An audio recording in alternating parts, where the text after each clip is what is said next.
Hello, everybody, and congratulations to our very own Ian Marsberg on being named the 2025 BMR UNISA Economist of the Year. Ian's achievement, earning top honors in his first year of participation, highlights outstanding expertise and insight in a highly complex forecasting environment. Ian, we're very, very proud. And thanks so much for joining us today. Congratulations on being Economist of the Year. What does this recognition mean to you personally?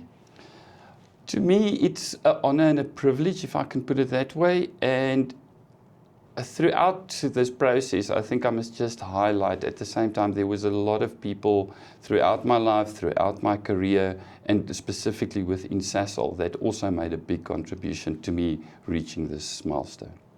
Excellent. And can you briefly explain what you do as group economist and how your work supports Sasol's strategy? Well, I get involved in a whole range of issues, whether it's strategy or finance. So my day-to-day job is basically doing forecasting for the organization, on which strategy plans, financial plans are based, mostly on the macro environment, and then giving, let's put it, thought leadership. Inputs into projects, where we go, what my thoughts are around those projects. So I act very much as, I would say, an advisor, where people can take that advice or not and make the business decisions based on that. And as part of the advisory, also forecasting trends? Yes, looking at trends, whether it's short, medium or long term, looking especially on the long term side, thinking about where the world is heading, what might happen, things around AI, for example, and then incorporating that into the broader thoughts, broader thinking around how that is opportunity or a threat for Sasol. That sounds interesting. So AI, definitely something you're keeping an eye on. AI, one of those things that's an interesting development at the moment, and it is incredibly quick, the speed of development around that. So yes, that's one of the many things I'm keeping an eye on, which I think can make quite a difference in the long term. Ian, let's get to know you a bit better. So tell us a bit about your personal journey into economics. What sparked the interest into this field? Well, that's a very interesting question, because economics didn't find me, I found economics. Or the other way around. I started off studying engineering. As so many people in Sasol do. Exactly. And then in the first semester of my studies, I figured out engineering is not for me. And then I went for tests and interviews and so on, and everyone suggested, try a financial direction, try economics. Found economics, and I fell in love with it. So it is basically one of the passions in my life. Then progressed from there into economics, started working at an organization in the Western Cape, moved into the government sector where I spent a few years, and then into consulting the banking environment, and then ended up at Sasol, where I'm now. Wow, fantastic journey. When we chatted earlier, you mentioned that this is a team win as much as it's a personal win. Yes. Can you unpack that for us a little?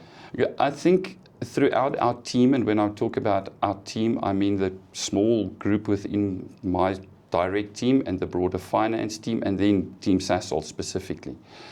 There's an incredibly amount of talented people throughout all of these teams, from which I learn a lot day to day. I get challenged, I get asked questions, and then that just keeps you at the top of your game. You must every day, all day, know what's going on, and to be engaging in that I mentioned earlier, that advisory role, so that you can give the right advice at the right time. Let's move on to advice and inspiration, because I think that becomes one of the themes, I guess, that defines your role. What advice would you give to young professionals looking to build a career in economics or finance? I think the main thing is, especially in economics, you have to be inquisitive, always wondering what's going on, always wanting to know a bit more, and just digging around in numbers, digging around. So that's why I say that it becomes a passion, because even if you go home in the evening, you're still an economist. You're still reading, switching on, what does this mean? How do I interpret this? Oh, that's interesting. Let's go and dig a bit deeper about that specific issue. So that's the first personality trait I think one needs to have. And then perseverance, hard work. It's not something that happens overnight. It takes time. You just have to push through. There's going to be times when you're discouraged, but just keep on going.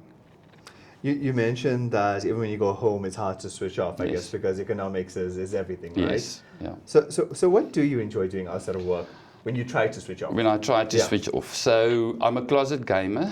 So that's one of my main switching off methods. And then PC, console, games? PC, Okay, PC okay. specific, first person shooters of all kinds of things.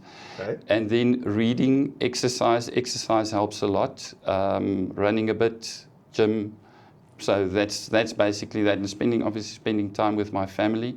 Recently taking up gardening. We'll see how successful I'm at that. So, group economist who enjoys first-person shooters on a PC.